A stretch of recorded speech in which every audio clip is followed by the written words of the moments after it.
যদি আমরা আল্লাহর দরবারে মান দিতাম যাতে এই ধরনের অসহায় হত দরিদ্র মানুষ যারা উচ্ছেদ করা কষ্ট দেওয়া আমরা আঞ্চল এই ঐতিহাসিক মঞ্চটা উচ্ছেদক লৈ উৰুচ মেহফিলত আবেগৰ ঢল। আমরা আল্লাহর দরবারে মান দিতাম ধৰ্মীয় সভাত ৰাজনৈতিক ভাষণ পীৰজাদাৰ। মুখ্যমন্ত্ৰীক সকিয়নি আব্দুল বছিদ চৌধুৰীৰ। মুখ্যমন্ত্ৰীৰ বিৰুদ্ধে বিচাৰ চলোৱাৰ হুংকাৰ। ডক্টর হিমন্ত বিশ্ব শর্মা তুমি জানা রাখো এই তান্তর জমিন থেকে আমি বলিয়া লক্ষ্য সমাগম লইয়া শক্তি করো আসামের জমিন থেকে হাইলাকান্দিৰ টানটো উৰুচ মেহফিলত হঠাৎ আবেগ উঠলি উঠিল পীৰজাদা আব্দুল বছিদ চৌধুৰী। আবেগৰ আতিশায্যত ফেকুৰি ফেকুৰি উচ্ছেদৰ প্ৰসংগ উলিয়ালে পীৰজাদা আব্দুল বছিদ চৌধুৰী।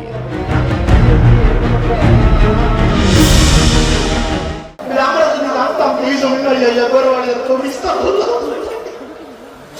যদি আমরা আল্লাহর দরবারে মান দিতাম যাতে এই ধরনের অসহায় হত দরিদ্র মানুষ যারা উচ্ছেদ করা কষ্ট দেওয়া আমরা কাঞ্চুর এই ঐতিহাসিক মঞ্চ দেখিয়া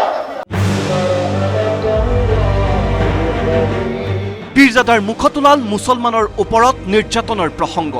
উচ্ছেদৰ নামত মুখ্যমন্ত্ৰী হিমন্ত বিশ্ব শৰ্মাই মুছলমানক নিৰ্যাতন চলোৱাৰ পোনপটীয়া অভিযোগ পীৰজাদাৰ।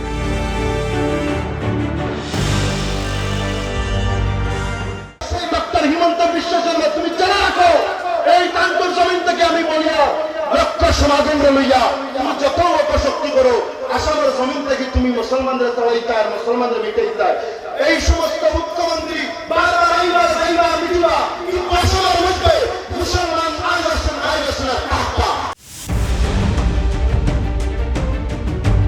উচ্ছেদৰ বাবে মুখ্যমন্ত্ৰী হিমন্ত বিশ্ব শৰ্মা বিচাৰৰ মুখামুখি হ'ব লাগিব বুলিও ঘোষণা কৰিলে পীৰজাদা আব্দুল বছিদ চৌধুৰী।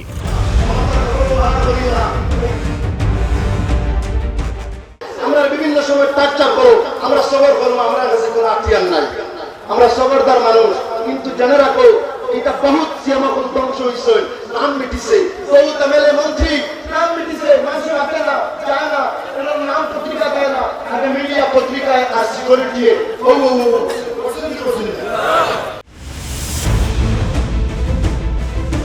কাটলিচেৰা সমষ্টিৰ বিধায়ক সুজামুদ্দিন লস্কৰৰ লগতে সহস্ৰাধিক দৰ্শকৰ উপস্থিতিত মুখ্যমন্ত্ৰীৰ বিৰুদ্ধে বিচাৰ চলোৱাৰ দাবী পীৰজাদা আব্দুল বছিদ চৌধুৰীৰ।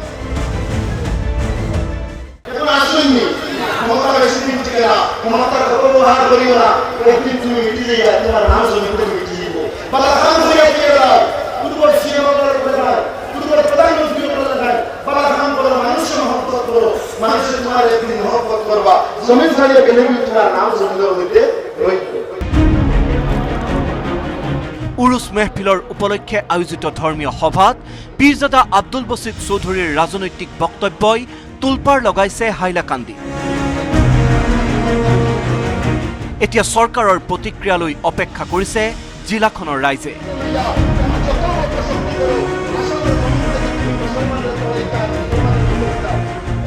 হাইলাকান্দিৰ পৰা ৰাহুল চক্ৰৱৰ্তীৰ ৰিপৰ্ট, নিউজ 18 অসম নৰ্থ ইষ্ট।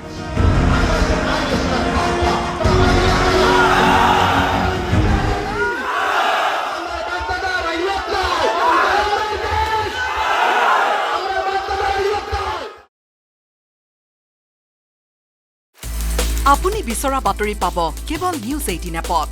নিউজ 18 এপ ডাউনলোড কৰিবলৈ স্কেন কৰক এই QR কোড। গুগল প্লে ষ্টৰতো পাব এই নিউজ 18 এপ।